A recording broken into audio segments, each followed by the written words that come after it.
Es sveicināts skatītāji! Sākās pavasaris, un līdz ar pavasari mums sākās izvēļu laiks. Vai doties uz Daugavas labo krastu, vai doties uz Daugavas kreiso krastu, vai pirkt tītaru šašliku vai cūgaļu šašliku. Būtu jau ļoti viegli, ja dzīvē nāktos izdarīt tikai šādas izvēles.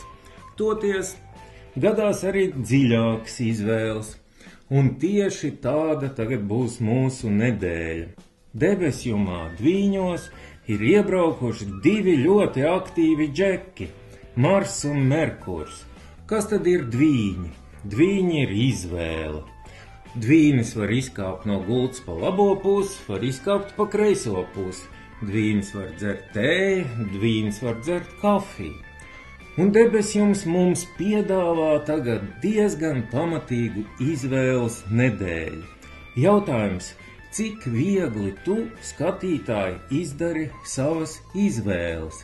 Vai tu sēdi un domā un liec plusus un mīnusus? Vai tu dari to tā viegli, vai tu to dari ar prātu, vai tu to dari pēc sajūtas, vai tu to dari, skatoties uz savas dzīves pieredzi. Jautājums, kā tu veic savas izvēles? Un tagad pajautāšu kolēģiem, ko kolēģi domā par izvēlēm.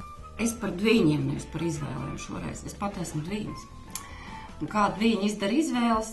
Kā es izdaru izvēles? Man pieredze rāda, ka vispareizākais ir tad, ja to dara ātri. Jo dvīņi māk uzkrāt informāciju, viņiem ir apjomīga datu bāze, kas nepārtraukt atrodas šeit. Un viņu labā īpašība ir tā, ka viņi ļoti ātri spēja ar šiem datiem manipulēt. Un salikt visu schēmās momentā, līdz ko sāk pieslēgties kaut kādas smagās sajūtas, kad varbūt tomēr vajag, nevajag, nezinu, nesaprotu, sākās analīze, pa lielam parasti aizbrauc diezgan ātri auzās. Tā ir mana pieredze. Tātad varbūt šajā nedēļā izvēles jāizdara pirmajās 5 sekundēs. Tad, kad strādā intuīcija.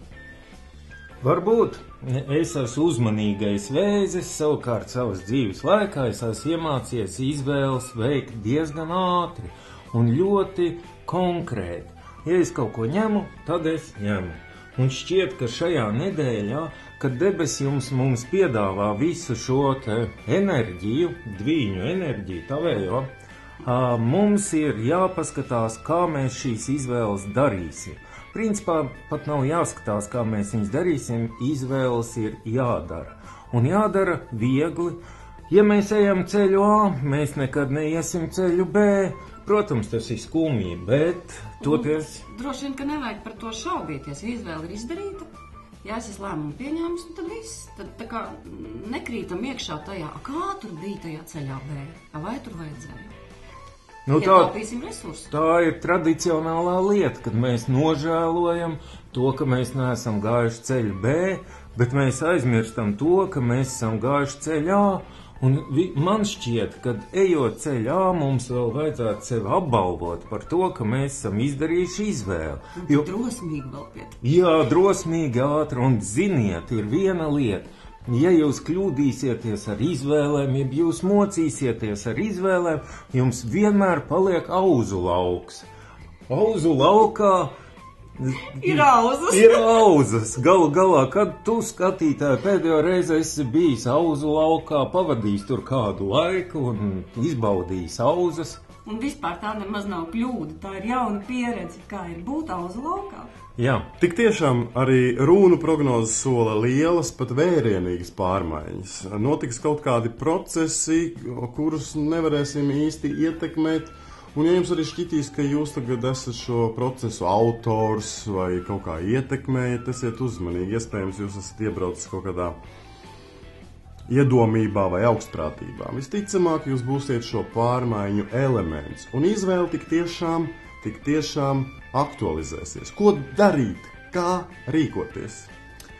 Kādas ir labās prakses, tad, kad cilvēks nonāk pie jautājuma, ko tagad darīt? Jājautā tieši tā. Jājautā par to, kas ir šo procesu autors. Un, ja šo procesu autors tiešām esmu es, tad ir jāuzņemās atbildība par to, ko es daru, ko es izvēlos, un jāsaprot, ka izvēle visticamāk ir kaut kas neatgriezenisks. Proti, to, ko es esmu izvēlējies, ar to man tagad būs jādzīvo. No vienas puses tas ir diezgan skumji, bet no otras puses tas dod tādu lielāku spēku. Bet ja es tomēr sajūtu, ko izvēles autors tomēr neesmu, es, ka ir procesi, kas notiek neatkarīgi no manis, ko tad darīt? Nu, tad ir vienkārši jābauda process. Arī Rūnas domā, ka pārāk daudz prāta ieslēgt nav jēgas.